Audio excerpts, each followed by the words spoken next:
ਸ਼ੁਰੂ ਕਰਦੇ ਹਾਂ। ਉਸ ਦੋ ਜਹਾਨ ਦੇ ਪਾਲਣਹਾਰ ਦਾ ਨਾਮ ਲੈ ਕੇ, ਜੋ ਸਭ ਤੇ ਬਹੁਤ ਹੀ ਰਹਿਮਤਾਂ ਔਰ ਬਖਸ਼ਿਸ਼ਾਂ ਕਰਨੇ ਵਾਲਾ ਹੈ। ਅੱਜ ਦਾ ਇਹ ਸਤਸੰਗ ਤੁਸੀਂ ਜਾਣਦੇ ਹੀ ਹੋ ਕਿ ਮਾਲਕਾਂ ਦੇ ਚਰਨਾਂ ਨਾਲ ਪਿਆਰ ਕਰਨ ਵਾਲਾ ਇਹ ਪਰਿਵਾਰ, ਇਹਨਾਂ ਦੇ ਮਾਤਾ ਜੀ ਜਿਨ੍ਹਾਂ ਦਾ ਨਾਮ ਸਤਿਆ ਦੇਵੀ, ਸੋ ਇਹਨਾਂ ਦੇ ਤਾਂ ਮਾਤਾ ਜੀ ਸੀ ਪਰ ਮਾਲਕਾਂ ਨਾਲ ਬੜਾ ਪਿਆਰ ਕਰਦੇ ਸੀ। ਔਰ ਇਹ ਪਰਿਵਾਰ ਵੀ ਦੱਸਦਾ ਹੈ ਕਿ ਆਖਰੀ ਟਾਈਮ ਦੇ ਵਿੱਚ ਕਿੱਦਾਂ ਉਹਨਾਂ ਦੀ ਜ਼ੁਬਾਨ ਤੇ ਉਸ ਮਾਲਿਕ ਦਾ ਨਾਮ ਸੀ, ਔਰ ਜਦੋਂ ਉਹਨਾਂ ਦੀ ਰੂਹ ਇਸ ਦੁਨੀਆ ਤੋਂ ਗਈ ਤਾਂ ਉਸ ਵੇਲੇ ਇਹਨਾਂ ਨੇ ਆਪ ਮਹਿਸੂਸ ਕੀਤਾ ਕਿ ਉਹ ਆਪ ਦੱਸਦੇ ਹੈ ਕਿ ਬੱਚੋ ਫਿਕਰ ਨਾ ਕਰੋ, ਮੇਰੀ ਰੂਹ ਨੂੰ ਮੇਰੇ ਮਾਲਕ ਹੀ ਲੈ ਕੇ ਜਾ ਰਹੇ ਹੈ। ਸੋ ਅੱਜ ਉਹਨਾਂ ਦੀ ਯਾਦ ਵਿੱਚ ਅਸੀਂ ਸਾਰੇ ਇੱਥੇ ਬੈਠੇ ਹਾਂ। ਸਭ ਤੋਂ ਪਹਿਲਾਂ ਤਾਂ ਅਸੀਂ ਤੁਹਾਨੂੰ ਸਾਰੇ ਜੀਵਾਂ ਨੂੰ ਔਰ ਇਸ ਪਰਿਵਾਰ ਨੂੰ ਇਹ ਗੱਲ ਕਹਿਣੀ ਚਾਹਾਂਗੇ ਕਿ ਜਦੋਂ ਵੀ ਇਨਸਾਨ ਦਾ ਇਸ ਦੁਨੀਆ ਤੇ ਜਨਮ ਹੁੰਦਾ ਹੈ, ਇਨਸਾਨ ਇਸ ਸੰਸਾਰ ਤੇ ਆਉਂਦਾ ਹੈ, ਤਾਂ ਉਹਦੇ ਜਨਮ ਦੇ ਨਾਲ ਹੀ ਇੱਕ ਚੀਜ਼ ਤਾਂ ਪੱਕੀ ਹੋ ਜਾਂਦੀ ਹੈ। ਜਿਸ ਤਰ੍ਹਾਂ ਅਸੀਂ ਕਈ ਵਾਰ ਇੱਕ ਸਵਾਲ ਕਰੀਦਾ ਹੈ, ਜੋ ਅੱਜ ਤੁਹਾਨੂੰ ਵੀ ਕਰਨਾ ਚਾਹਾਂਗੇ ਕਿ ਜਦੋਂ ਇੱਕ ਬੱਚਾ ਜਨਮ ਲੈਂਦਾ ਹੈ, ਅਗਰ ਉਸ ਵੇਲੇ ਕੋਈ ਤੁਹਾਨੂੰ ਪੁੱਛੇ ਕਿ ਇਸ ਬੱਚੇ ਨੇ ਜਨਮ ਲਿਆ ਹੈ ਤਾਂ ਇਹ ਦੱਸੋ, ਇਹ ਬੱਚੇ ਨੇ ਬੜਾ ਹੋ ਕੇ ਬਣਨਾ ਕੀ ਹੈ? ਇਹ ਬੱਚਾ ਬੜਾ ਹੋ ਕੇ ਕੀ ਕਰੇਗਾ? ਇਹ ਡਾਕਟਰ ਬਣੇਗਾ, ਸਾਇੰਟਿਸਟ ਬਣੇਗਾ ਜਾਂ ਕੀ ਕਰੇਗਾ?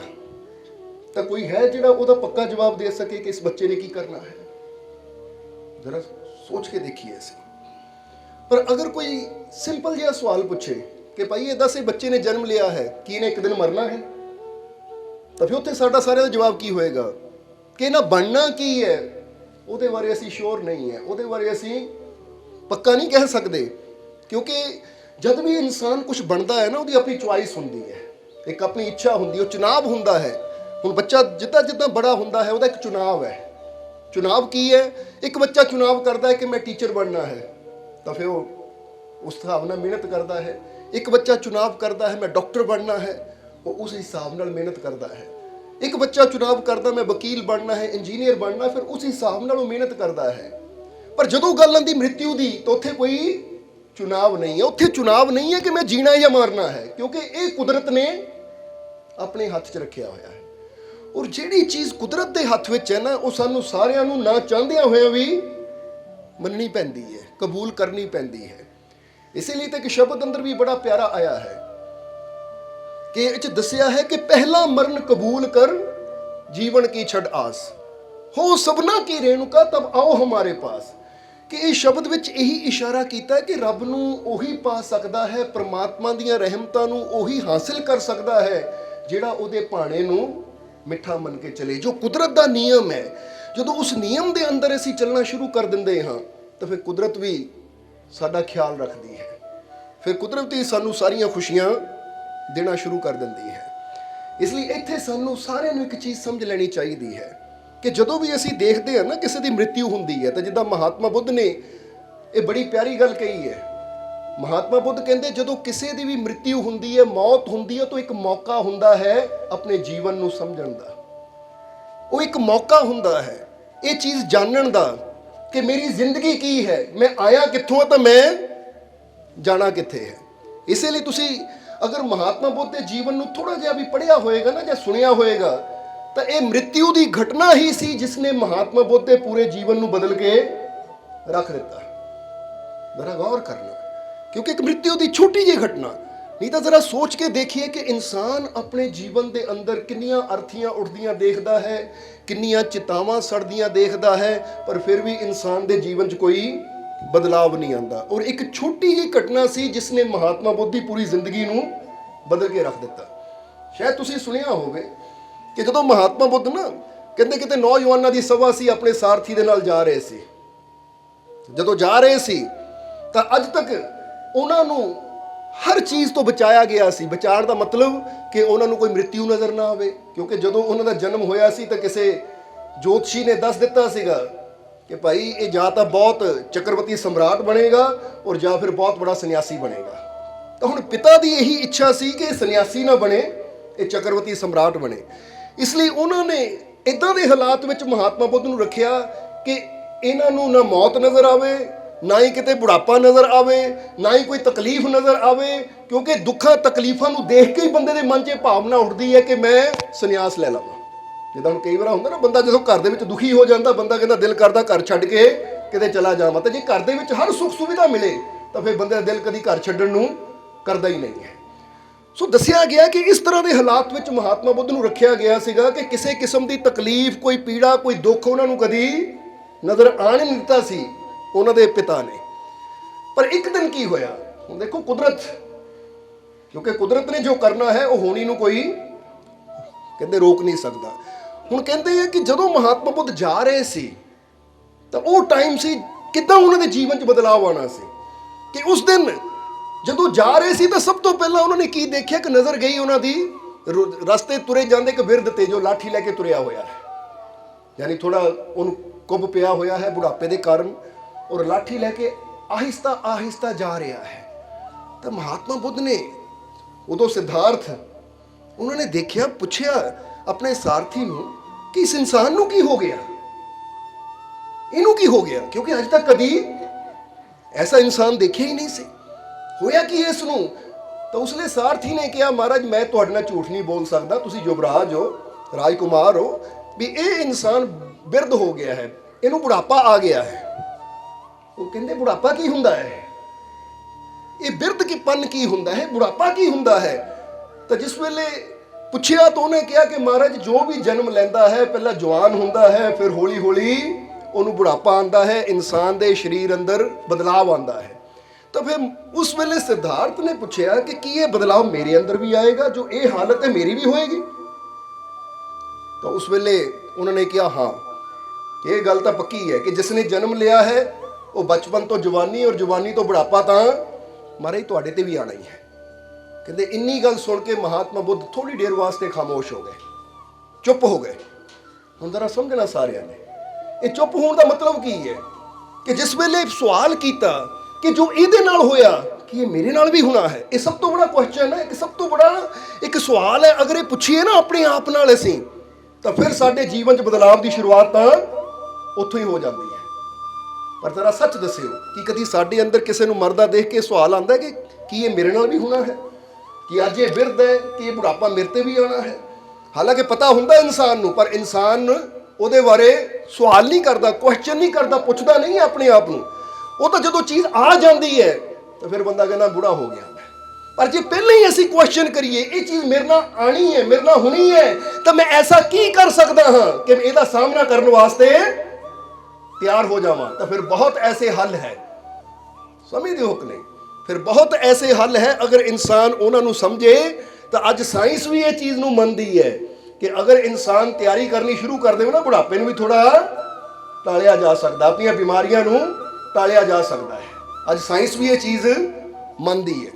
ਨਹੀਂ ਤਾਂ ਦੱਸਣਾ ਚਾਹਾਂ ਕਿ ਡਾਕਟਰ ਬਰੂਸ ਲਿਪਟਨ ਇੱਕ ਬਹੁਤ ਬੜੇ ਸਾਇੰਟਿਸਟ ਵੀ ਹੋਏ, ਡਾਕਟਰ ਵੀ ਹੈ, ਉਹਨਾਂ ਨੇ ਇਸ ਤੇ ਬੜੀ ਖੋਜ ਕੀਤੀ ਕਿ ਇਨਸਾਨ ਦਾ ਜਿਹੜਾ ਜਿਸਮ ਹੈ ਨਾ, ਉਹ ਦੱਸਦੇ ਹੈ ਕਿ 50,000 ਕਰੋੜ ਸੈੱਲਾਂ ਤੋਂ ਬਣਿਆ ਹੋਇਆ ਹੈ। ਡਾਕਟਰ ਬਰੂਸ ਲਿਪਟਨ ਨਾਮ ਵੀ ਇਸ ਲਈ ਦੱਸ ਰਹੇ ਹਾਂ ਕਿ ਉਹਨਾਂ ਦੀ ਰਿਸਰਚ ਬਾਰੇ ਤੁਸੀਂ ਪੜ੍ਹ ਸਕਦੇ ਹੋ ਕਿ ਉਹਨਾਂ ਨੇ ਇਹ ਸਾਬਿਤ ਕੀਤਾ ਹੈ ਆਪਣੀ ਰਿਸਰਚ ਤੋਂ ਕਿ ਇਨਸਾਨ ਦੀ ਜਿਹੜੀ ਇਹ ਪੂਰੀ ਬਾਡੀ ਹੈ, ਪੂਰਾ ਜਿਸਮ ਹੈ, ਇਹ 50,000 ਕਰੋੜ ਸੈੱਲਾਂ ਤੋਂ ਬਣਿਆ ਹੈ, 50 ਟ੍ਰਿਲੀਅਨ ਸੈੱਲਸ ਤੋਂ ਬਣਿਆ ਹੈ ਇਨਸਾਨ ਦਾ ਇਹ ਸਰੀਰ। ਕਿ ਅਗਰ ਇਨਸਾਨ ਨੂੰ ਇਹ ਸੈੱਲਾਂ ਦੇ ਵਰਕ ਕਰਨ ਦਾ, ਕੰਮ ਕਰਨ ਦਾ ਪਤਾ ਲੱਗ ਜਾਵੇ ਤਾਂ ਇਨਸਾਨ ਆਪਣੇ ਜੀਵਨ ਦੀਆਂ ਕਈ ਬਿਮਾਰੀਆਂ ਨੂੰ, ਕਈ ਤਕਲੀਫਾਂ ਨੂੰ ਦੂਰ ਕਰ ਸਕਦਾ ਹੈ। ਉਹ ਦੱਸਦੇ ਕਿ ਸੈੱਲ ਕੁਝ ਸਮੇਂ ਬਾਅਦ, ਕੁਝ ਮਹੀਨਿਆਂ ਬਾਅਦ ਇਹ ਸੈੱਲ ਬਦਲਦੇ ਰਹਿੰਦੇ ਆ, ਆਕਾਰ ਬਦਲਦੇ ਆ ਇਹ। ਪਰ ਉਹ ਸਭ ਤੋਂ ਬੜਾ ਪ੍ਰਭਾਵ ਸਾਡੀ ਬਾਡੀ ਤੇ ਕਿਹੜਾ ਪੈਂਦਾ ਹੈ, ਸਾਡੀ ਸੋਚ ਦਾ। ਸਮਝਦੇ ਹੋ ਕਿ ਨਹੀਂ। ਜਿੱਦਾਂ ਕਹਿ ਲਓ ਨਾ ਕਿ ਕੰਪਿਊਟਰ ਹੁੰਦਾ ਹੈ, ਉਹ ਕੰਪਿਊਟਰ ਦਾ ਰਿਮੋਟ ਤੁਹਾਡੇ ਹੱਥ 'ਚ ਹੈ। ਜੇ ਕੰਪਿਊਟਰ ਛੱਡੋ, ਸਮਝ ਲਓ ਕਿ ਟੀਵੀ ਹੈ, ਟੀਵੀ ਦਾ ਰਿਮੋਟ ਤੁਹਾਡੇ ਹੱਥ 'ਚ ਹੈ। ਹੁਣ ਜੋ ਤੁਹਾਡੀ ਸੋਚ ਆਣੀ ਹੈ, ਤੁਸੀਂ ਉਹੀ ਬਟਨ ਦਬਾਉਣਾ ਤਾਂ ਚੈਨਲ ਚੱਲ ਪੈਣਾ ਉਹ। ਸਮਝਦੇ ਹੋ ਕਿ ਨਹੀਂ। ਹੁਣ ਫਰਜ਼ ਕਰੋ ਟੀਵੀ ਤੁਹਾਡੇ ਸਾਹਮਣੇ, ਰਿਮੋਟ ਤੁਹਾਡੇ ਹੱਥ 'ਚ ਹੈ, ਤੁਸੀਂ ਸੋਚਦੇ ਹੋ ਮੈਂ ਸਟਾਰ ਪਲੱਸ ਦੇਖਣਾ ਹੈ, ਤਾਂ ਰਿਮੋਟ ਤੇ ਕਿਹੜਾ ਬਟਨ ਦਬਾਉਣਾ ਤੁਸੀਂ? ਸਟਾਰ ਪਲੱਸ ਲੱਭਣਾ। ਤੁਸੀਂ ਕਹਿਣਾ ਨਹੀਂ ਜੀ ਟੀਵੀ ਦੇਖਣਾ ਹੈ, ਜਾਂ ਸੋਨੀ ਟੀਵੀ ਦੇਖਣਾ ਹੈ, ਜਾਂ ਮੈਂ ਨਿਊਜ਼ ਦੇਖਣੀ ਹੈ, ਮੈਂ ਆਹ ਚੀਜ਼ ਦੇਖਣੀ ਹੈ। ਇਸੇ ਤਰ੍ਹਾਂ ਤਾਂ ਤੁਸੀਂ ਦੇਖੋ ਨਾ, ਬੱਚੇ ਨੂੰ ਰਿਮੋਟ ਦੇ ਦਿਓ ਤਾਂ ਬੱਚਾ ਸਾਰੇ ਚੈਨਲ ਕਰਦਾ ਕਰਦਾ ਉੱਥੇ ਪਹੁੰਚੇਗਾ ਜਿੱਥੇ ਕਾਰਟੂਨ ਚੱਲਦਾ ਹੋਏਗਾ, ਕਿਉਂਕਿ ਉਹਨੂੰ ਵੀ ਸੈਂਸ ਹੈ, ਸਮਝ ਹੈ ਕਿ ਉਹ ਰਿਮੋਟ ਨੇ ਕੰਮ ਉਦਾਂ ਕਰਨਾ ਹੈ ਕਿ ਜਦੋਂ ਉਹਦੀ ਪਸੰਦ ਦਾ ਚੈਨਲ ਆ ਗਿਆ ਤਾਂ ਚੱਲਣਾ ਸ਼ੁਰੂ ਹੋ ਜਾਣਾ, ਰਿਮੋਟ ਰੱਖ ਦੇਣਾ ਹੈ। ਬਸ ਇਸੇ ਤਰ੍ਹਾਂ ਸਮਝ ਲਓ ਕਿ ਇਹ ਜੋ ਸਾਡੇ ਸੈੱਲ ਹੈ ਨਾ, ਇਹ ਸਾਡਾ ਬ੍ਰੇਨ, ਇਹ ਸਾਡੀ ਸੋਚ, ਇਹ ਰਿਮੋਟ ਦਾ ਕੰਮ ਕਰਦਾ ਹੈ। ਔਰ ਜਿੱਦਾਂ ਦੀ ਸਾਡੀ ਸੋਚ ਹੁੰਦੀ ਹੈ, ਸਾਡੇ ਸਰੀਰ ਤੇ ਵੈਸਾ ਪ੍ਰਭਾਵ ਪੈਣਾ ਸ਼ੁਰੂ ਹੋ ਜਾਂਦਾ ਹੈ। ਸਮਝਦੇ ਹੋ ਕਿ ਨਹੀਂ? ਹੁਣ ਜਦੋਂ ਇਨਸਾਨ ਇਸ ਚੀਜ਼ ਦੇ ਬਾਰੇ ਥੋੜਾ ਜਿਹਾ ਜਾਗਰੂਕ ਹੋ ਜਾਂਦਾ ਹੈ, ਯਾਨੀ ਥੋੜਾ ਜਿਹਾ ਹੋਸ਼ ਨਾਲ ਭਰ ਜਾਂਦਾ ਹੈ ਕਿ ਮੇਰੀ ਸੋਚ ਦਾ ਪ੍ਰਭਾਵ ਮੇਰੇ ਜੀਵਨ ਤੇ ਪੈਂਦਾ ਹੈ, ਤਾਂ ਫਿਰ ਜਿੰਨਾ ਇਨਸਾਨ ਆਪਣੀ ਸੋਚ ਨੂੰ ਪੋਜ਼ਿਟਿਵ ਰੱਖਣਾ ਸ਼ੁਰੂ ਕਰ ਦਿੰਦਾ ਹੈ, ਜਿੰਨਾ ਇਨਸਾਨ ਆਪਣੀ ਸੋਚ ਨੂੰ ਅੱਛਾ ਰੱਖਣਾ ਸ਼ੁਰੂ ਕਰ ਦਿੰਦਾ, ਉਨਾ ਉਹਦੇ ਜੀਵਨ 'ਚ, ਉਹਦੀ ਬੋਡੀ 'ਚ ਅੱਛੇ ਪ੍ਰਭਾਵ ਆਣੇ ਸ਼ੁਰੂ ਹੋ ਜਾਂਦੇ ਹੈ। ਤਾਂ ਹੀ ਤਾਂ ਜ਼ਰਾ ਗੌਰ ਕਰਨਾ, ਅਸੀਂ ਕਈ ਵਾਰ ਇਹ ਚੀਜ਼ ਦਾ ਕਹੀਦਾ ਹੈ ਕਿ ਤੁਸੀਂ ਕਿਸੇ ਨੂੰ ਨਾ ਡਰਾਵਣੀ ਕਹਾਣੀ ਸੁਣਾ ਦਿਓ ਤਾਂ ਉਹਦੀ ਸੋਚ ਅੰਦਰ ਡਰ ਪੈਦਾ ਹੋ ਜਾਂਦਾ ਹੈ, ਤੇ ਜਿਹਦੀ ਸੋਚ ਅੰਦਰ ਡਰ ਪੈਦਾ ਹੋ ਜਾਂਦਾ ਉਹ ਹਰ ਜਗ੍ਹਾ ਜਾਣ ਤੋਂ ਕੀ ਕਰੇਗਾ? ਡਰੇਗਾ। ਹੁਣ ਉਹ ਡਰ ਕਿਤੇ ਬਾਹਰ ਨਹੀਂ ਹੈ, ਯਾਨੀ ਉਹ ਡਰਾਉਣ ਵਾਲੀ ਚੀਜ਼ ਕਿਤੇ ਬਾਹਰ ਨਹੀਂ, ਡਰ ਉਹਦੇ ਅੰਦਰ ਪੈਦਾ ਹੋ ਗਿਆ ਤਾਂ ਉਹਨੂੰ ਬਾਹਰੋਂ ਡਰ ਮਿਲਣਾ ਸ਼ੁਰੂ ਹੋ ਜਾਣਾ ਕਿ ਇਸ ਕਮਰੇ 'ਚ ਨਹੀਂ ਜਾਣਾ, ਇਸ ਜਗ੍ਹਾ ਨਹੀਂ ਜਾਣਾ, ਅੱਗੇ ਮੈਨੂੰ ਕੋਈ ਡਰਾਉਣੀ ਚੀਜ਼ ਮਿਲੇਗੀ। ਨਹੀਂ ਤਾਂ ਜ਼ਰਾ ਇੱਕ ਗੱਲ ਦਾ ਜਵਾਬ ਦੇਣਾ ਸਾਨੂੰ ਕਿ ਅਗਰ ਇੱਕ ਬੱਚੇ ਨੂੰ ਤੁਸੀਂ ਦੱਸੀ ਜਾਓਗੇ ਕਿ ਬੇਟਾ ਇਸ ਕਮਰੇ 'ਚ ਭੂਤ ਹੈ, ਇਸ ਕਮਰੇ 'ਚ ਭੂਤ ਹੈ, ਇਸ ਕਮਰੇ 'ਚ ਭੂਤ ਹੈ, ਤਾਂ ਫਿਰ ਉਹ ਬੱਚੇ ਤੇ ਕੀ ਪ੍ਰਭਾਵ ਪਏਗਾ? ਕਿਉਂਕਿ ਬੱਚੇ ਅੰਦਰ ਕਿਹੜੀ, ਹਾਲਾਂਕਿ ਕਮਰੇ 'ਚ ਕੋਈ ਭੂਤ ਹੈ, ਉੱਥੇ ਕੋਈ ਨਹੀਂ ਹੈ ਨਾ। ਬਸ ਅਸੀਂ ਕੀ ਕੀਤਾ? ਸਿਰਫ ਉਹਨੂੰ ਡਰਾ ਦਿੱਤਾ ਕਿ ਇੱਥੇ ਭੂਤ ਹੈ। ਹੁਣ ਉੱਥੇ ਕੋਈ ਭੂਤ ਨਹੀਂ ਹੈ, ਪਰ ਉਹਦੇ ਦਿਮਾਗ ਦੇ ਵਿੱਚ ਸੋਚ ਆ ਗਈ ਭੂਤ ਹੈ, ਤਾਂ ਉਹਨੂੰ ਉੱਥੇ ਭੂਤ ਮਹਿਸੂਸ ਹੋਣਾ ਸ਼ੁਰੂ ਹੋ ਜਾਣਾ। ਜੇ ਚੂਹਾ ਵੀ ਕੋਈ ਗੁਜ਼ਰੇਗਾ ਨਾ, ਉੱਥੇ ਆਵਾਜ਼ ਕਰੇਗਾ ਤਾਂ ਉਹਨੂੰ ਲੱਗਣਾ ਚੂਹਾ ਨਹੀਂ ਹੈ, ਇਹ ਕੋਈ ਕੀ ਹੈ? ਭੂਤ ਹੈ। ਇਸ ਲਈ ਪ੍ਰਭਾਵ ਸਾਡੀ ਸੋਚ ਦਾ। ਹੁਣ ਇੱਥੇ ਇਹੀ ਗੱਲ ਅਸੀਂ ਸਾਰਿਆਂ ਨੇ ਸਮਝਣੀ ਹੈ ਕਿ ਮਹਾਤਮਾ ਬੁੱਧ ਨੇ ਜਦੋਂ ਆਪਣੇ ਆਪ ਨੂੰ ਕੁਐਸਚਨ ਕੀਤਾ ਨਾ ਕਿ ਇਹ ਮੇਰੇ ਨਾਲ ਵੀ ਹੋਏਗਾ, ਔਰ ਫਿਰ ਜ਼ਰਾ ਗੌਰ ਕਰਨਾ, ਥੋੜੀ ਦੇਰ ਵਾਸਤੇ ਚੁੱਪ ਹੋ ਗਏ। ਸਾਰਥੀ ਰੱਥ ਲੈ ਕੇ ਅੱਗੇ ਜਾ ਰਿਹਾ ਹੈ, ਅੱਗੇ ਜਾ ਰਿਹਾ ਤਾਂ ਦੂਸਰੀ ਚੀਜ਼ ਉਹਨਾਂ ਨੇ ਕੀ ਦੇਖੀ? ਇੱਕ ਅਰਥੀ ਜਾ ਰਹੀ ਹੈ। ਜਦੋਂ ਅਰਥੀ ਜਾ ਰਹੀ ਹੈ ਤਾਂ ਫਿਰ ਪੁੱਛਿਆ ਇਹ ਕੀ ਹੋ ਗਿਆ? ਇਹ ਕਿਹਨੂੰ ਚੱਕ ਕੇ ਲਿਜਾ ਰਹੇ ਇੰਨੇ ਇਨਸਾਨ? ਕਿਉਂਕਿ ਕਫਨ ਦੇ ਵਿੱਚ ਢਕਿਆ ਹੋਇਆ ਹੈ ਮੁਰਦੇ ਦਾ ਸਰੀਰ, ਉਹਨੂੰ ਲੈ ਕੇ ਜਾ ਰਹੇ ਹੈ। ਤਾਂ ਮਹਾਤਮਾ ਬੁੱਧ ਪੁੱਛਦੇ ਹੈ ਇਹ ਕੀ ਹੋ ਗਿਆ ਭਾਈ? ਸਾਰਥੀ ਨੂੰ ਪੁੱਛਿਆ ਇਹ ਕੌਣ ਹੈ? ਇਹ ਸਾਰੇ ਇਨਸਾਨ ਕਿਹਨੂੰ ਲੈ ਕੇ ਜਾ ਰਹੇ? ਕੀ ਇਹਨਾਂ ਦੇ ਕੰਧੇ ਤੇ ਕੀ ਚੱਕਿਆ ਹੋਇਆ ਹੈ? ਤਾਂ ਸਾਰਥੀ ਨੇ ਫਿਰ ਦੱਸਿਆ, ਕਹਿੰਦੇ ਮਹਾਰਾਜ ਕੋਈ ਬੰਦਾ ਮਰ ਗਿਆ, ਇਹ ਉਹਦੀ ਅਰਥੀ ਲੈ ਕੇ ਜਾ ਰਹੇ ਹੈ, ਸ਼ਮਸ਼ਾਨ ਨੂੰ ਲੈ ਕੇ ਜਾ ਰਹੇ ਹੈ। ਮਹਾਤਮਾ ਬੁੱਧ ਕਹਿੰਦੇ ਮਰ ਗਿਆ ਮਤਲਬ? ਮਰ ਗਿਆ ਮਤਲਬ? ਉਹ ਕਹਿੰਦਾ ਮਹਾਰਾਜ ਜਦੋਂ ਅੰਦਰੋਂ ਪ੍ਰਾਣ ਨਿਕਲ ਜਾਂਦੇ ਆ ਤਾਂ ਬੰਦਾ ਖਤਮ, ਫਿਰ ਬੰਦਾ ਖਤਮ, ਫਿਰ ਬੰਦਾ ਕਿਸੇ ਕੰਮ ਦਾ ਨਹੀਂ ਹੈ, ਫਿਰ ਲਿਜਾ ਕੇ ਉਹਨੂੰ ਸਾੜ ਦਿੱਤਾ ਜਾਂਦਾ ਹੈ। ਜਦੋਂ ਇੰਨੀ ਗੱਲ ਸੁਣੀ ਮਹਾਤਮਾ ਬੁੱਧ ਨੇ ਤਾਂ ਉਸ ਵੇਲੇ ਪੁੱਛਿਆ ਕਿ ਇੱਕ ਦਿਨ ਮੈਂ ਵੀ ਮਰਨਾ ਹੈ? ਕਿ ਇੱਕ ਦਿਨ ਮੈਂ ਵੀ ਮਰਨਾ ਹੈ? ਉਹਨਾਂ ਕਹਿੰਦਾ ਹਾਂ ਮਹਾਰਾਜ ਤੁਸੀਂ ਵੀ ਇੱਕ ਦਿਨ ਮਰਨਾ ਹੈ, ਕਿਉਂਕਿ ਮੌਤ ਤਾਂ ਸਭ ਨੂੰ ਆ ਕੇ ਰਹਿਣੀ ਹੈ। ਕਹਾਣੀ ਤਾਂ ਬਹੁਤ ਵਿਸਤਾਰ ਨਾਲ, ਪਰ ਅਸੀਂ ਸ਼ਾਰਟ 'ਚ ਦੱਸ ਰਹੇ ਹਾਂ ਕਿਉਂਕਿ ਕੁਝ ਚੀਜ਼ਾਂ ਹੁੰਦੀਆਂ ਹੈ, ਉਹਨਾਂ ਦੇ ਇਸ਼ਾਰੇ ਹੀ ਅਗਰ ਅਸੀਂ ਸਮਝ ਲਈਏ ਤਾਂ ਸਾਡੇ ਜੀਵਨ 'ਚ ਵੀ ਬਦਲਾਵ ਆ ਸਕਦਾ ਹੈ। ਹੁਣ ਜਿਸ ਵੇਲੇ ਇੰਨੀ ਗੱਲ ਸੁਣੀ ਮਹਾਤਮਾ ਬੁੱਧ ਨੇ, ਇੱਕ ਦਿਨ ਮੈਂ ਵੀ ਮਰਨਾ ਹੈ, ਤਾਂ ਫਿਰ ਕਹਿੰਦੇ ਰੱਥ ਰੋਕ। ਹੁਣ ਸਭਾ ਜਾਣ ਦੀ ਤਾਂ ਲੋੜ ਹੀ ਨਹੀਂ ਰਹਿ ਗਈ, ਰੱਥ ਰੋਕ। ਹੁਣ ਉਹਨੇ ਰੱਥ ਰੋਕਿਆ। ਕਹਿੰਦੇ ਯੁਵਰਾਜ ਕੀ ਹੋਇਆ? ਤੁਸੀਂ ਹਾਲੇ ਜਵਾਨ ਹੋ, ਯੁਵਾ ਹੋ, ਹਾਲੇ ਤੁਸੀਂ ਯੁਵਾ ਹੋ, ਜਵਾਨ ਹੋ, ਤੁਸੀਂ ਹੁਣੇ ਕਿਉਂ ਮੌਤ ਬਾਰੇ ਸੋਚ ਰਹੇ ਹੋ? ਮਹਾਤਮਾ ਬੁੱਧ ਕਹਿੰਦੇ ਜਿਹੜੀ ਚੀਜ਼ ਹੁਣੀ ਹੈ ਨਾ, ਉਹਦੇ ਬਾਰੇ ਅੱਜ ਹੀ ਵਿਚਾਰ ਕਰਨਾ ਜ਼ਰੂਰੀ ਹੈ। ਹੁਣ ਫਰਜ਼ ਕਰੋ ਬਰਸਾਤ ਹੋਣ ਵਾਲੀ, ਤਾਂ ਬੰਦਾ ਕਹੇ ਕੋਈ ਨਹੀਂ ਹਾਲੇ ਕਿਹੜਾ ਬਰਸਾਤ ਆ ਗਈ, ਛੱਤ ਬਾਅਦ ਚੋਂ ਲਿਪ ਲਵਾਂਗੇ, ਇਹਨੂੰ ਬਾਅਦ ਚੋਂ ਲੈਂਟਰ ਪਾ ਲਵਾਂਗੇ, ਤਾਂ ਉਹ ਸਮਝਦਾਰੀ ਨਹੀਂ ਹੈ। ਸਮਝਦਾਰੀ ਉਹ ਕਿ ਜਿਹੜੀ ਚੀਜ਼ ਹੋਣੀ ਹੈ ਉਹਦਾ ਇੰਤਜ਼ਾਮ ਪਹਿਲੇ ਹੀ ਕਰ ਲਿਆ ਜਾਵੇ। ਜਿੱਦਾਂ ਕਹਿੰਦੇ ਨੇ ਇੱਕ ਬਜ਼ੁਰਗ ਕਿਸਾਨ ਸੀ, ਇੱਕ ਬਜ਼ੁਰਗ ਕਿਸਾਨ ਸੀ, ਤਾਂ ਉਹਨੇ ਜਦ ਤੱਕ ਤੋਂ ਤੰਦਰੁਸਤ ਸੀ, ਹੱਥ ਪੈਰ ਚੱਲਦੇ ਸੀ, ਉਹ ਆਪ ਕੰਮ ਕਰਦਾ ਰਿਹਾ ਖੇਤਾਂ 'ਚ, ਆਪਣੀ ਫਸਲ ਸੰਭਾਲਦਾ ਰਿਹਾ, ਦੇਖ ਰੇਖ ਕਰਦਾ ਰਿਹਾ। ਪਰ ਜਦੋਂ ਹੁਣ ਬਿਰਧ ਹੋ ਗਿਆ ਤਾਂ ਉਹਦੇ ਮਨ 'ਚ ਆਇਆ ਕਿ ਕੋਈ ਨੌਕਰ ਰੱਖ ਲਵਾਂ, ਦਿਹਾੜੀ ਤੇ ਕੋਈ ਨੌਕਰ ਰੱਖ ਲਵਾਂ, ਕਿਉਂਕਿ ਮੇਰੇ ਤੋਂ ਇਕੱਲੇ ਤੋਂ ਹੁਣ ਇੰਨਾ ਕੰਮ ਨਹੀਂ ਹੁੰਦਾ। ਤਾਂ ਉਸਨੇ ਫਿਰ ਐਲਾਨ ਕੀਤਾ ਕਿ ਮੈਨੂੰ ਕੁਝ ਨੌਕਰ ਚਾਹੀਦੇ ਹੈ। ਜਿੱਦਾਂ ਬੰਦਾ ਅੱਜ ਕੱਲ੍ਹ ਤਾਂ ਹੁੰਦਾ ਕਿ ਪੇਪਰ 'ਤੇ ਕੱਢ ਦਿੰਦਾ ਹੈ ਜਾਂ ਦੂਜਿਆਂ ਨੂੰ ਖਬਰ ਦੇ ਦਿੰਦਾ ਹੈ ਕਿ ਇੱਥੇ ਮੈਨੂੰ ਜ਼ਰੂਰਤ ਹੈ ਕਿਸੇ ਕੰਮ ਕਰਨ ਵਾਲੇ ਆਦਮੀ ਦੀ। ਉਹਨਾਂ ਵੀ ਆਲੇ ਦੁਆਲੇ ਲੋਕਾਂ ਨੂੰ ਕਹਿ ਦਿੱਤਾ ਕਿ ਭਾਈ ਦੇਖਿਓ ਕੋਈ ਅੱਛਾ ਨੌਜਵਾਨ ਹੋਵੇ। ਤਾਂ ਇੱਕ ਦਿਨ ਇੱਕ ਨੌਜਵਾਨ ਆਇਆ ਔਰ ਆ ਕੇ ਕਹਿਣ ਲੱਗਾ ਉਸ ਕਿਸਾਨ ਬਿਰਧ ਨੂੰ, ਕਹਿੰਦਾ ਬਜ਼ੁਰਗੋ ਮੈਂ ਕੰਮ ਕਰਨ ਨੂੰ ਤਿਆਰ ਹਾਂ ਤੁਹਾਡੇ ਕੋਲ। ਤਾਂ ਉਸਲੇ ਬਜ਼ੁਰਗ ਕਹਿੰਦੇ ਤੇਰੀ ਖਾਸੀਅਤ ਕੀ ਹੈ? ਤੇਰੀ ਖਾਸੀਅਤ ਕੀ ਹੈ? ਪਹਿਲਾਂ ਗੁਣ ਤਾਂ ਤੇਰੇ ਪਤਾ ਲੱਗਣ ਕਿ ਤੈਨੂੰ ਫਸਲ ਬਾਰੇ ਪਤਾ ਵੀ ਹੈ, ਕਿਉਂਕਿ ਕਿਸਾਨ ਦਾ ਕੰਮ ਕਰਨਾ ਵੀ ਕੋਈ ਸੌਖੀ ਗੱਲ ਨਹੀਂ ਹੈ। ਕਿ ਬੀਜ ਬਾਰੇ ਗਿਆਨ ਹੋਣਾ, ਜ਼ਮੀਨ ਬਾਰੇ ਗਿਆਨ ਹੋਣਾ, ਕਦੋਂ ਫਸਲ ਬੋਣੀ ਹੈ, ਕਦੋਂ ਕੱਟਣੀ ਹੈ, ਕਿੱਦਾਂ ਰਾਖੀ ਕਰਨੀ ਹੈ, ਕਿਹੜੀ ਖਾਦ ਪਾਣੀ ਹੈ, ਕਿ ਤੈਨੂੰ ਸਾਰੀ ਨੌਲੇਜ ਹੈ, ਸਮਝ ਹੈ ਕਿ ਨਹੀਂ ਤੈਨੂੰ? ਉਹ ਕਹਿੰਦਾ ਮਹਾਰਾਜ ਮੈਨੂੰ ਸਾਰੀ ਸਮਝ ਹੈ। ਕਹਿੰਦੇ ਅੱਛਾ ਇਹ ਦੱਸ, ਜਦੋਂ ਤੂਫਾਨ ਆਏਗਾ, ਜਦੋਂ ਤੂਫਾਨ ਆਏਗਾ ਜਾਂ ਬਰਸਾਤ ਜ਼ਿਆਦਾ ਹੋਏਗੀ ਫਿਰ ਤੂੰ ਕੀ ਕਰੇਗਾ? ਕਹਿੰਦਾ ਫਿਰ ਮੈਂ ਆਰਾਮ ਨਾਲ ਸੌਂਗਾ। ਫਿਰ ਮੈਂ ਕੀ ਕਰੂੰਗਾ? ਆਰਾਮ ਨਾਲ ਸੌਂਗਾ। ਉਹ ਕਿਸਾਨ ਕਹਿੰਦਾ ਗੁਣ ਹੈ ਤੇਰੇ। ਕਹਿੰਦਾ ਮਹਾਰਾਜ ਇੱਕ ਵਾਰ ਰੱਖ ਕੇ ਤਾਂ ਦੇਖੋ, ਜੇ ਨਾ ਪਸੰਦ ਆਇਆ ਤਾਂ ਜਿੰਨੇ ਮਹੀਨੇ ਮੈਂ ਤੁਹਾਡੇ ਕੋਲ ਕੰਮ ਕਰੂੰਗਾ ਨਾ ਉਹ ਸਾਰੇ ਮੁਫਤ ਵਿੱਚ, ਮੈਨੂੰ ਇੱਕ ਪੈਸਾ ਨਾ ਦਿਓ। ਤਾਂ ਜੇ ਕੰਮ ਅੱਛਾ ਲੱਗਾ ਤਾਂ ਜਿੰਨਾ ਤੁਹਾਡਾ ਦਿਲ ਕਰੇਗਾ ਦਿਓ ਮੈਨੂੰ। ਕਿਸਾਨ ਕਹਿੰਦਾ ਬਾਕੀ ਤਾਂ ਠੀਕ ਹੈ, ਪਰ ਆਹ ਜਿਹੜੀ ਤੂੰ ਗੱਲ ਮੈਨੂੰ ਆਖਰ ਵਿੱਚ ਕਹੀ ਹੈ ਨਾ ਕਿ ਜਦੋਂ ਤੂਫਾਨ ਆਏਗਾ, ਮੀਂਹ ਆਏਗਾ, ਹਨੇਰੀ ਆਏਗੀ ਤਾਂ ਮੈਂ ਆਰਾਮ ਨਾਲ ਸੌਂਗਾ, ਕਹਿੰਦੇ ਇਹ ਗੱਲ ਨਹੀਂ ਮੈਨੂੰ ਤੇਰੀ ਸਮਝ ਆਈ। ਕਿ ਜਦੋਂ ਤੂਫਾਨ ਆਉਂਦਾ ਹੈ, ਮੀਂਹ ਆਉਂਦੀ ਹੈ, ਹਨੇਰੀ ਆਉਂਦੀ, ਉਹੀ ਤਾਂ ਵਕਤ ਹੁੰਦਾ ਹੈ ਇੱਕ ਕਿਸਾਨ ਨੂੰ ਫਸਲ ਸੰਭਾਲਣ ਦਾ, ਆਪਣੀ ਫਸਲ ਦੀ ਦੇਖ ਰੇਖ ਕਰਨ ਦਾ। ਔਰ ਤੂੰ ਕਹਿੰਦਾ ਮੈਂ ਆਰਾਮ ਨਾਲ ਸੌਂਗਾ। ਇਹ ਆਰਾਮ ਨਾਲ ਸੌਣ ਦਾ ਸਮਾਂ ਥੋੜੀ ਹੁੰਦਾ ਹੈ, ਇਹ ਤਾਂ ਮਿਹਨਤ ਕਰਨ ਦਾ ਸਮਾਂ ਹੁੰਦਾ, ਨੱਠ ਭੱਜ ਕਰਨ ਦਾ ਸਮਾਂ ਹੁੰਦਾ ਕਿ ਆਪਣੀ ਫਸਲ ਬਚਾਈ ਜਾਵੇ। ਕਹਿੰਦਾ ਮਾਰੇ ਵਕਤ ਆਉਣ ਤੇ ਦੱਸੂਗਾ, ਹਾਲੇ ਤੁਸੀਂ ਰੱਖ ਲਓ ਬਸ। ਹੁਣ ਹੋਰ ਕੋਈ ਨੌਜਵਾਨ ਨਾ ਹੋਣ ਦੇ ਕਰਕੇ ਆਏ ਇੱਕ ਨੌਜਵਾਨ, ਤਾਂ ਕਿਸਾਨ ਨੇ ਸੋਚਿਆ ਹੋਰ ਆਪਸ਼ਨ ਵੀ ਮੇਰੇ ਕੋਲ ਹੈ ਨਹੀਂ, ਜਾਂ ਤਾਂ ਹੋਵੇ ਕਿ 10-15 ਬੰਦੇ ਹੈ ਤਾਂ ਮੈਂ ਉਹਦਾ ਚੁਣਾਵ ਕਰਾਂ। ਹੁਣ ਬੰਦਾ ਹੀ ਇੱਕ ਹੈ, ਚਲੋ ਰੱਖ ਲੈਂਦੇ हैं। और कह भी रहा है कि अगर मेरा काम अच्छा ना लगा तो फिर मैनू पैसा भी ना दियो। ठीक है, किसान ने रख लिया, उन्हें बड़ा दिन मेहनत करनी, किसान बड़ा खुश, नौजवान अच्छा है। हुण फसल बोई, वक्त आया, फसल कट्टी, किसान घर ही रहिंदा सी क्योंकि बजुर्ग सी, बस उत्ते छड्डिया सी, कदी कदी दिल करदा चक्कर मारे आंदा सी। ਭਰੀਆਂ ਬੰਨੀਆਂ ਹੈ ਖੇਤਾਂ 'ਚ, ਠੀਕ ਹੈ, ਫਸਲ ਇਕੱਠੀ ਕਰ ਲਈ ਤਾਂ ਤੁਹਾਨੂੰ ਪਤਾ ਹੀ ਹੈ, ਕਣਕ ਵੱਢਦੇ ਆ, ਫਿਰ ਉਹਦੀਆਂ ਪੰਡਾਂ ਬੰਨ੍ਹ ਕੇ ਖੇਤਾਂ 'ਚ ਬੰਦਾ ਰੱਖ ਲੈਂਦਾ, ਫਿਰ ਟਾਈਮ 'ਤੇ ਘਰ ਲੈ ਕੇ ਆਉਂਦਾ, ਦਾਣਾ ਕੱਢਦਾ ਹੈ। ਹੁਣ ਉਹ ਟਾਈਮ ਆ ਗਿਆ ਕਿ ਫਸਲ ਵੱਢ ਕੇ ਖੇਤਾਂ 'ਚ ਪਈ ਹੋਈ ਹੈ। ਕਿਸਾਨ ਚੱਕਰ ਮਾਰ ਆਇਆ ਸਵੇਰੇ ਸਵੇਰੇ, ਵਾਪਸ ਆ ਗਿਆ ਘਰ। ਸ਼ਾਮ ਹੋਈ ਤਾਂ ਅਚਾਨਕ ਬੜੀ ਜ਼ੋਰਾਂ ਦੀ ਹਨੇਰੀ ਚੱਲ ਪਈ, ਬੜੀ ਜ਼ੋਰਾਂ ਦੀ ਹਨੇਰੀ ਚੱਲ ਪਈ, ਔਰ ਬਰਸਾਤ ਦਾ ਟਾਈਮ ਆ ਗਿਆ, ਯਾਨੀ ਬਰਸਾਤ ਵੀ ਹੋਣੀ ਸ਼ੁਰੂ ਹੋ ਗਈ। ਕਿਸਾਨ ਨੂੰ ਚਿੰਤਾ ਹੋਈ, ਕਹਿੰਦੇ ਉਹ ਤਾਂ ਕਹਿੰਦਾ ਸੀ ਜਦੋਂ ਤੂਫਾਨ ਆਏਗਾ, ਬਾਰਿਸ਼ ਆਏਗੀ, ਆਰਾਮ ਨਾਲ ਸੌਂਗਾ ਮੈਂ, ਕਿ ਸੱਚੀ ਨਾ ਸੁੱਤਾ ਹੋਵੇ। ਖੇਤਾਂ ਵਿੱਚ ਮੈਂ ਸਵੇਰੇ ਹੀ ਦੇਖਿਆ ਸੀ ਭਰੀਆਂ ਵੱਢ ਕੇ ਫਸਲ ਦੀਆਂ ਰੱਖੀਆਂ ਹੋਈਆਂ ਸੀ, ਤਾਂ ਕਿਤੇ ਉਹ ਸਾਰੀ ਫਸਲ ਗਿੱਲੀ ਹੋ ਗਈ ਤਾਂ ਦਾਣੇ ਕੱਢਣੇ ਔਖੇ ਹੋ ਜਾਣਗੇ।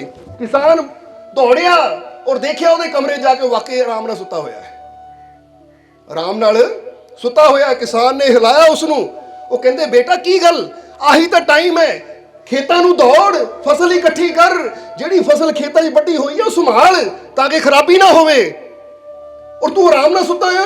ਕਹਿੰਦਾ ਮਾਰੇ ਪਹਿਲੀ ਤਾਂ ਕਿਹਾ ਸੀ ਜਦੋਂ ਤੂਫਾਨ ਆਏਗਾ, ਬਾਰਿਸ਼ ਆਏਗੀ, ਮੈਂ ਆਰਾਮ ਨਾਲ ਸੋਣਾ ਹੈ, ਬਾਕੀ ਤੁਸੀਂ ਵੀ ਜਾ ਕੇ ਸੋ ਜਾਓ, ਤੁਸੀਂ ਵੀ ਜਾ ਕੇ ਸੋ ਜਾਓ। ਉਹ ਕਿਸਾਨ ਕਹਿੰਦਾ ਤੇਰਾ ਦਿਮਾਗ ਖਰਾਬ ਹੈ, ਬਾਕੀ ਦੇ ਕਿਸਾਨ ਦੌੜੇ ਹੋਏ ਆ ਖੇਤਾਂ ਨੂੰ, ਇੱਕ ਐਸੀ ਹੈ ਜਿਹੜੇ ਇੱਥੇ ਘਰ ਬੈਠੇ ਆ।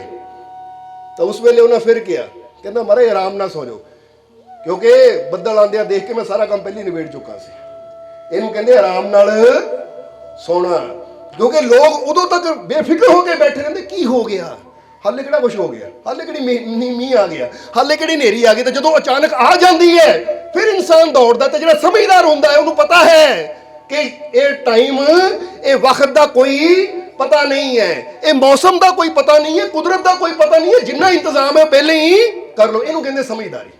ਕਿਸਾਨ ਨੇ ਜਦੋਂ ਜਾ ਕੇ ਦੇਖਿਆ ਤਾਂ ਵਾਕਈ ਸਾਰੀ ਫਸਲ, ਸਾਰਾ ਜੋ ਵੀ ਖੇਤ ਵਿੱਚ ਜਿੰਨੀ ਵੀ ਕਣਕ ਸੀ ਉਹ ਸਾਰੀਆਂ ਭਰੀਆਂ ਅੰਦਰ ਰੱਖੀਆਂ ਹੋਈਆਂ ਹੈ, ਔਰ ਖੇਤ ਤਾਂ ਬਿਲਕੁਲ ਖਾਲੀ ਸੀ, ਕਿਉਂਕਿ ਉਹਨਾਂ ਨੌਜਵਾਨ ਨੇ ਸਮਝਦਾਰੀ ਨਾਲ ਪਹਿਲੇ ਹੀ ਸਭ ਕੁਝ ਰੱਖ ਲਿਆ ਔਰ ਆਰਾਮ ਨਾਲ ਸੁੱਤਾ ਪਿਆ ਹੈ।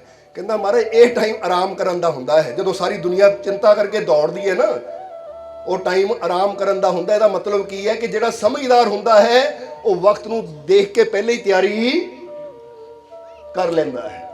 ਇਸੇ ਤਰ੍ਹਾਂ ਇਸ ਕਹਾਣੀ ਤੋਂ ਇੱਕ ਸਾਨੂੰ ਇਹ ਵੀ ਸਿੱਖਿਆ ਮਿਲਦੀ ਹੈ ਕਿ ਇੱਕ ਦਿਨ ਸਾਨੂੰ ਸਾਰਿਆਂ ਨੂੰ ਪਤਾ ਹੈ ਕਿ ਮੌਤ ਦੀ ਬਿਜਲੀ ਗਰਜਣੀ ਹੈ, ਇੱਕ ਦਿਨ ਸਾਰਿਆਂ ਨੂੰ ਪਤਾ ਹੈ ਕਿ ਮੌਤ ਦੀ ਬਰਸਾਤ ਆਣੀ ਹੈ, ਤਾਂ ਫਿਰ ਵੀ ਇਨਸਾਨ ਉਹਦੇ ਵਾਸਤੇ ਕੋਈ ਤਿਆਰੀ ਕਰਦਾ ਹੈ। ਕੋਈ ਤਿਆਰੀ ਜਰਾ ਸੋਚ ਕੇ ਦੇਖੀਏ, ਅੱਜ ਹਰ ਚੀਜ਼ ਦੀ ਬੰਦਾ ਤਿਆਰੀ ਕਰਦਾ ਹੈ, ਇਹ ਜੀਵਨ ਜੀਣ ਦੀ ਤਿਆਰੀ ਕਰਦਾ ਹੈ, ਪਰ ਜਿਹੜੀ ਸਭ ਤੋਂ ਬੜੀ ਸੱਚਾਈ ਹੈ ਨਾ, ਜਿਹਨੂੰ ਗੁਰੂਆਂ ਰਹਿਬਰਾਂ ਨੇ ਕਿਹਾ ਹੈ ਕਿ ਜਰਾ ਹੁਣ ਗੌਰ ਕਰਨਾ, ਜਦੋਂ ਸ਼੍ਰੀ ਗੁਰੂ ਨਾਨਕ ਦੇਵ ਜੀ ਨੇ ਭਾਈ ਮਰਦਾਨਾ ਜੀ ਨੂੰ 2 ਪੈਸੇ ਦਿੱਤੇ ਸੀ ਕਿ ਇੱਕ ਪੈਸੇ ਦਾ ਸੱਚ ਲੈ ਕੇ ਆ, ਇੱਕ ਪੈਸੇ ਦਾ ਝੂਠ ਲੈ ਕੇ ਆ।